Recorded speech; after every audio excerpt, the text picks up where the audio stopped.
The wind sliced through the skin like blades of ice. The temperature had plunged to 81 below zero in a remote corner of Siberia, where the sun barely kissed the horizon before vanishing again. This was the kind of cold that killed in minutes, the kind that turned tears into crystals and breath into frozen mist. In this white and ruthless desert, a solitary figure trudged through the deep snow. Elena Volkov was 80 years old, her back bent by time, her hands marked by decades of hard work. But her brown eyes still shone with the same determination they held in her youth. She was heading towards the snow-covered pine forest, where she always gathered firewood to keep her small cabin warm. The cold was frightening, but it was a familiar fear. She had spent her entire life in these frozen lands, knowing every trail, every tree, twisted by the eternal wind. And that's when she heard it. A sharp, desperate cry, almost human in its despair. Elena stopped, her breath forming thick clouds in the frigid air. The sound came from a nearby valley, a natural depression formed by rocks. Gripping the wooden staff she carried, she changed direction, her feet sinking into the fresh snow. What she found made her stop dead in her tracks, her heart clenching in her chest. There, huddled against an ice-covered rock, was a brown bear cub. It couldn't have been more than a few months old. Its fur was matted and dirty, its tiny eyes glistening with terror and exhaustion. The cub trembled violently, not just from the cold, but from sheer panic. Elena approached slowly, speaking in a low, maternal tone she used with all creatures. The cub tried to growl, but the sound came out weak and pathetic. It was alone, completely alone in this icy hell. The mother was nowhere to be found. There were no recent tracks, no sign of an adult bear. The cub had been abandoned or lost, and its fate was certain: death by freezing or starvation. But Elena Volkov was not born to accept the inevitable. She reached out her gloved hand, and the cub, too exhausted to resist, let her touch it. Its little body was freezing, its heartbeat faint. There was no time to lose. That's when the first howl cut through the silence, distant but unmistakable. And then another and another. Elena's blood ran cold for reasons that had nothing to do with the temperature. Wolves, a whole pack, and judging by the sound, there were a lot of them. The old woman looked at the cub in her arms, then toward the horizon where the forest grew denser. The howls multiplied, echoing among the trees like a macabre chorus. 10, 20, maybe more wild voices joining in a symphony of the hunt. The scent of the helpless cub must have been carried for miles by the wind.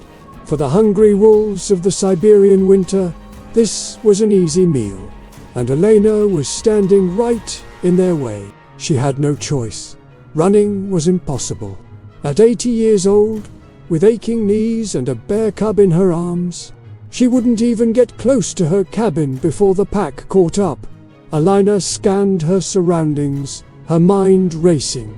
Right there in the valley, there was a rock formation.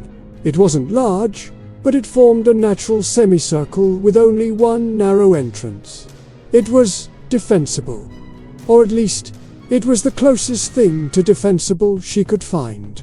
The old woman scrambled, dragging the cub through the snow to the rocks, clutching it to her chest. She placed it in the center of the stony semicircle, where it would be most protected from the wind and predators. Then she grabbed her staff, a few loose stones, and positioned herself at the entrance. Her heart was pounding, but her hands did not tremble. She had faced storms, hunger, and loneliness before. Now she would face wolves. The first animals emerged from the trees like grey ghosts. Then more came, and more. Elena's throat went dry as she realized the scale of what she was facing. There weren't 10 or 20. There were dozens, maybe 50, 60, 100 hungry wolves converging on that one spot. Their yellow eyes gleamed with an ancient hunger, their snouts scarred from countless hunts. The pack moved with frightening coordination, surrounding the rock formation in an ever-tightening circle. The leader, a huge male with almost black fur, stepped forward, his eyes fixed on Alina, calculating, measuring. He could sense the cub behind her, he could smell her fear, but he could also sense something more: determination, an iron will that emanated from this small, old woman who had placed herself between him and his prey.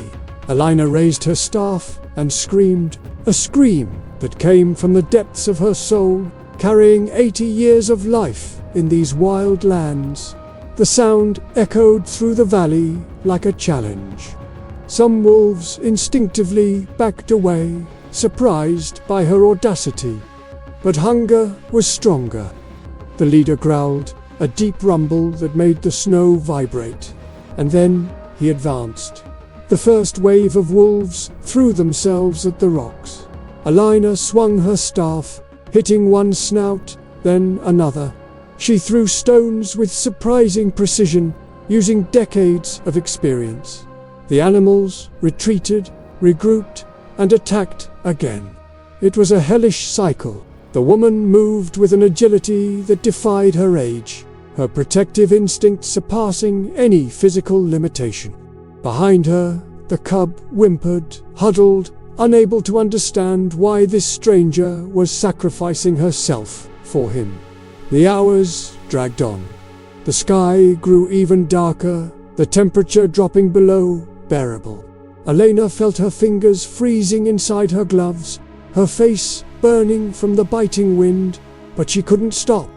Every time her concentration wavered, the wolves pushed forward. They tested different angles, trying to break through the sides of the rock formation. The entire pack moved as a single organism, thinking, planning. Alina kept a small fire going with the few twigs she'd found, waving makeshift torches whenever the wolves got too close. The fire was her only real weapon. The animals feared the flames, backing away and growling, but the firewood was running out, and the wolves knew it. They waited, circle after circle of hungry predators, waiting for the moment the last flame died.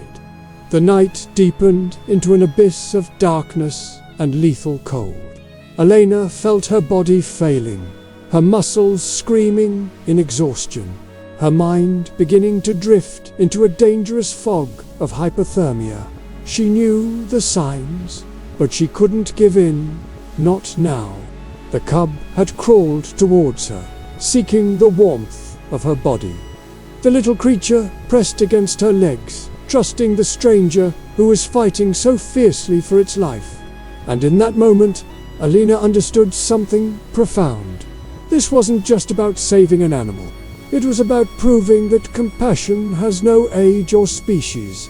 It was about showing that true love doesn't ask why, it simply acts.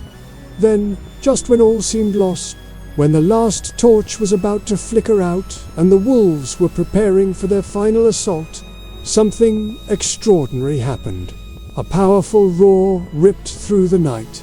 It wasn't the sound of a cub, it was the roar of a full-grown, fierce, and desperate bear. The trees to the north trembled as a huge mass of muscle and fury burst from the woods. The cub's mother? She hadn't abandoned it.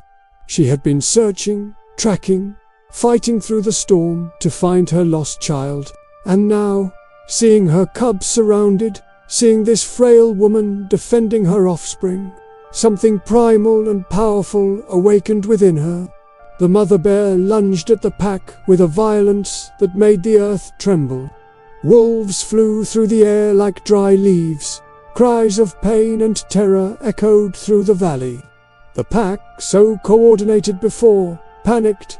They could face an old woman and a defenseless cub, but an enraged adult brown bear was a completely different story. Alina fell to her knees, the adrenaline finally leaving her body. She watched, almost in a trance, as the mother bear scattered the wolves, sending them running back into the darkness of the forest. Within minutes, the valley was silent again, except for the sound of heavy breathing and gently falling snow. The mother bear turned. Her eyes met Elena's. For a long, impossible moment, the two females stared at each other. There was recognition, gratitude. The bear approached slowly, sniffing her cub, who ran to her, whimpering with relief. And then, in a gesture Elena would never forget, the massive creature bowed her head toward the old woman, a gesture of respect, as equals, mother to mother, protector to protector. Then, the bear gently picked up her cub by the scruff of its neck, turned, and disappeared into the forest, leaving Elena alone in the valley of snow and blood. The old woman lay there for long minutes, trembling, crying, and laughing with relief and exhaustion. It took her hours to get back to the cabin, each step an agony. But she made it, and she survived. This story teaches us that empathy knows no boundaries, that true love is revealed in action, not in empty words. Elena didn't think twice before protecting that cub. She didn't calculate the risks or rewards. She simply saw a defenseless creature and acted. In a world where so many turn a blind eye to suffering, where indifference has become the norm, we desperately need more Elenas. People who choose compassion even when it's dangerous, who extend a hand even when it hurts, who protect the weak even when the world tells them to just move on. Because, in the end, it's not the years of our life that define us, but the moments when we choose to be more than just survivors. The moments we choose to be guardians, whether it's for a cub lost in the ice or any life that crosses our path, silently asking for help. That is true strength. That is true love. Thanks for watching.